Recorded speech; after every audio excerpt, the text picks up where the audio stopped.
Now, moving on, could Donald Trump win the Nobel Peace Prize? Now, it might seem insurmountable. Supporters, however, argue his diplomacy in the Middle East makes him a worthy candidate, but critics say his foreign policy has been divisive and controversial, to say the least. So, does Trump deserve the honour, or would it damage the prize's reputation? Let's debate this now. I'm joined by Erol Morkoc from Republicans Abroad UK and the US political commentator and podcaster Eric McElroy. Let's start with you, Erol. Today, Donald Trump is saying you're dead to Hamas. It might seem an unlikely moment to say, should he take peace as top gong? But if he's sitting down with Hamas and bringing an end to that, if he's sitting down with Vladimir Putin and ending a war that the liberals couldn't stop in 3 years, do you think perhaps the impossible could happen? Could Donald Trump get the Nobel Peace Prize? You know, I think this time around he possibly could get what he's deserved for a long time. The concept of killing hostage takers, I would say, is a pro-peace move. The less hostage takers that exist, the more peace that will exist on Earth. But you have to look at it from like a cross-map perspective. Look at the Abraham Accords. That's one. Look at détente with North Korea. That's two. Look at the situation in Ukraine and Russia. That's three. That's examples of a man who is committed to peace, whether or not he was able to achieve denuclearization in North Korea, which nobody has done. He at least stopped the missiles from flying, and he sought common ground. And that's the things that the Nobel Prize Committee should be looking at. I think in the U.S. you have Wilson, you have Roosevelt, you have Carter and Obama. One of them was the drone strike king. So I'm not sure why on earth he has the Nobel Prize. Donald Trump is probably the biggest change maker in geopolitics in the 21st century. And that change has been from a neocon, pro-war, America imperialistic policy, which started the century, led by George Bush and other people and continued by Barack Obama, to a much more bilateral, peace-driven initiative, somebody who's looking for economic engagement, not military engagement. If you look at the mineral rights deal, for example, as opposed to sending in 50,000 troops, let's send in 50,000 oil and gas workers.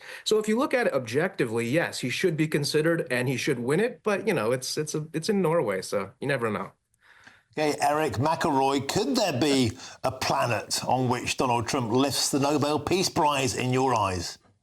There could. I'm not quite sure if it's the planet Earth, but I would say that it's interesting to see someone who's proposed ethnic cleansing in Gaza to be nominated for a Peace Prize, someone who's suggested trying to take over Greenland when it already has a home, to take over Panama for no understandable reason. I think one of the reasons why he is capitulating to Putin so much is because it gives him a reason. If he gives away Ukraine, it gives him the empirical justification to go after territory that he wants to seize, including moves that he's making towards Canada. So this does not sound like a man of peace to me, and threatening to kill people on a social media platform doesn't sound much like it either.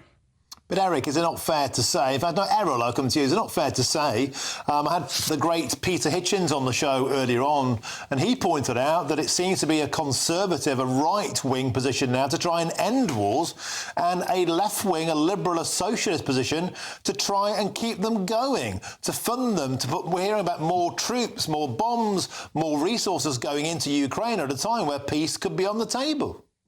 Absolutely, and we find it disgusting. I think Republican voters learned their lesson, especially from being lied to by warmongers like Dick Cheney, who was a big supporter of Kamala Harris in this campaign, or like George Bush, who, you know, he lied, weapons of mass destruction. This was all nonsense. My friends went over and fought in wars that were built on nothing. So the idea that our parties have changed, I think our party learned our lesson, and the Democrat voters realized that their only gasp to try to win this election was to be more bellicose and more war hawkish than the Republicans. So it's you know, American parties always switch back and forth, but I'm personally disgusted. I went to UC Berkeley. There was no anti-war protests at Berkeley. Not a single person was anti-war. It was pro-war, gum up the Russian war machine with bodies, even though those bodies are somebody's kid. So I think the psychology changed completely. We're the party of peace. We're the party of détente. They're the party of BlackRock and Raytheon. Keep in mind, the defense secretary of the United States under Obama was a Raytheon executive.